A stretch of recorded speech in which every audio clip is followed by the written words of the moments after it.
नमो भगवते वासुदेवाय। जय श्री हरि विष्णु भगवान की। आज हम सुनने जा रहे हैं पवित्र और पुण्यदायी विजया एकादशी व्रत कथा। यह व्रत जीवन के सभी संकटों से दूर करने वाला, शत्रुओं पर विजय दिलाने वाला और हर कार्य में सफलता प्रदान करने वाला माना जाता है। जो भक्त श्रद्धा और सच्चे मन से इस व्रत को करते हैं, उनके जीवन में सुख, शांति और समृद्धि का वास होता है। आइए पूरे श्रद्धा भाव से सुनते हैं विजया एकादशी की यह दिव्य कथा। विजया एकादशी का व्रत एकादशियों की तरह बहुत ही कल्याणकारी माना गया है। मान्यता है कि जो व्यक्ति विजया एकादशी का व्रत करता है, उसे इस लोक में विजय प्राप्त होती है और उनका परलोक भी अक्षय बना रहता है। एकादशी की संपूर्ण व्रत कथा। युधिष्ठिर ने पूछा, वासुदेव, फाल्गुन के कृष्ण पक्ष में किन नाम की एकादशी होती है? कृपा करके बताइए। भगवान श्री कृष्ण बोले, युधिष्ठिर, एक बार नारद जी ने कमल के आसन पर विराजमान होने वाले ब्रह्मा जी से प्रश्न किया, सुरश्रेष्ठ, फाल्गुनी कृष्ण पक्ष में विजया नाम की एकादशी होती है, कृपया उसके पुण्य का वर्णन कीजिए। ब्रह्मा जी ने कहा, नारद, सुनो, मैं एक उत्तम कथा सुनाता हूँ जो पापों का अपहरण करने वाली है। वह व्रत बहुत ही प्राचीन, पवित्र और पाप नाशक है। यह विजया नाम की एकादशी राज्यों को विजय प्रदान करती है। इसमें तनिक भी संदेह नहीं है। पूर्व काल की बात है। भगवान श्री रामचंद्र जी 14 वर्षों के लिए वन में गए और वहां पंचवटी में सीता तथा लक्ष्मण के साथ रहने लगे। वहां रहते समय रावण ने चपलतावश विजया आत्मा श्री राम को तपस्विनी पत्नी सीता को हर लिया। उस दुख से श्री राम व्याकुल हो उठे। उस समय सीता की खोज करते हुए वे वन में घूमने लगे। कुछ दूर जाने पर उन्हें जटायु मिले, जिनकी आयु समाप्त हो चुकी थी। इसके बाद उन्होंने वन के भीतर कम्बंद नामक राक्षस का वध किया। फिर सुग्रीव के साथ उनकी मित्रता हुई। तत्पश्चात श्री राम के लिए वानरों की सेवा एकत्रित हुई। हनुमान जी ने लंका उद्यान में जाकर सीता जी का दर्शन किया और उन्हें श्री राम को चिन्ह स्वरूप मुद्रिका प्रदान की। यह उन्होंने महान पुरुषार्थ का काम किया था।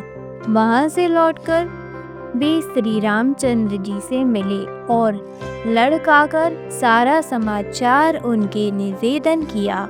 हनुमान जी को याद सुनकर श्री गमे ने सुग्रीवा को अनुमति ले लंका को प्रस्थान करने का विचार किया। समुद्र के किनारे पहुंचकर उन्होंने लक्ष्मण से कहा, सुमित्रा नंदन, किस पुण्य से इस समुद्र को पार किया जा सकता है?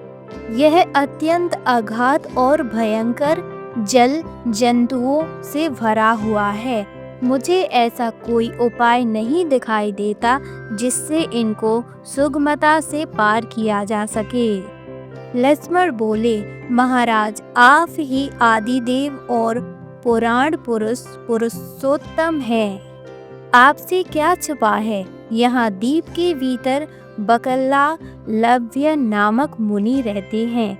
यहाँ से आधे योजन की दूरी पर उनका आश्रम है। रघुनंदन, उन प्राचीन मुनीश्वर के पास जाकर उनसे इसका उपाय पूछिए।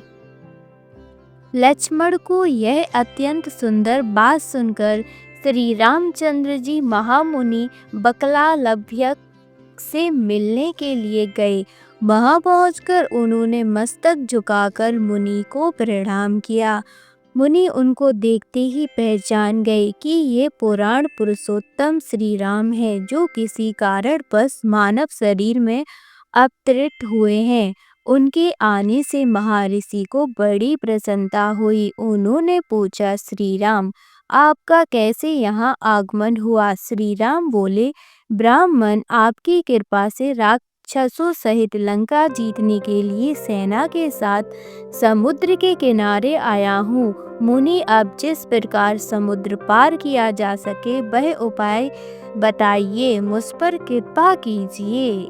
बकला द लंबे ने कहा, श्री राम, फाल्गुनी कृष्ण पक्ष में जो विजया नामक की एकादशी होती है, उसका व्रत करने से आपकी विजय होगी। निश्चय ही आप अपनी वानर सेना के साथ समुद्र को पार कर लेंगे।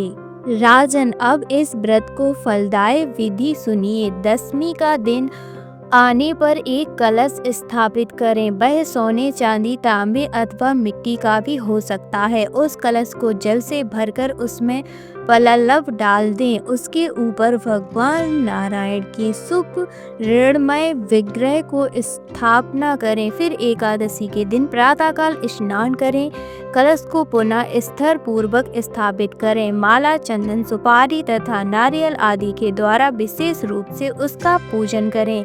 कलश के ऊपर सप्त ध्यान और जौ रखें। गंध, धूप, दीप और भांति भांति के नैवेद्य से पूजन करें। कलश के साथ ही और भी बड़े बड़े दान देने चाहिए। श्री राम, आप अपने युद्धपतियों के साथ इसी विधि से प्रयत्न पूर्वक विजय का व्रत कीजिए, इससे आपकी विजय होगी। ब्रह्मा जी कहते हैं, नारद, यह सुनकर श्री रामचंद्र जी ने मुनि के कथा अनुसार उस समय विजया एकादशी का व्रत किया। उस व्रत के करने से श्री रामचंद्र जी विजयी हुए। उन्होंने संग्राम में रावण को मारा, लंका पर विजय पाई और सीता को प्राप्त किया। बेटा, जो मनुष्य इस विधि से व्रत करते हैं उन्हें इस लोक से विजय प्राप्त होती है और उनका परलोक भी अक्षय बना रहता है। इस प्रकार विजया एकादशी व्रत की यह पावन कथा समाप्त होती है। जो भी भक्त सच्चे मन से इस कथा को सुनता या पढ़ता है, भगवान श्री हरि विष्णु उसकी सभी मनोकामनाएं पूर्ण करते हैं और जीवन में हर संघर्ष में विजय प्रदान करते हैं। यदि आप भी अपने जीवन में सफलता, शांति और विजय चाहते हैं तो श्रद्धा भाव से इस व्रत का पालन करें। जय श्री विष्णु भगवान की जय। लक्ष्मी नारायण। अगर आपको यह कथा पसंद आई हो तो वीडियो को लाइक, शेयर और सब्सक्राइब जरूर करें। हरि नाम स्मरण करते रहें। धन्यवाद।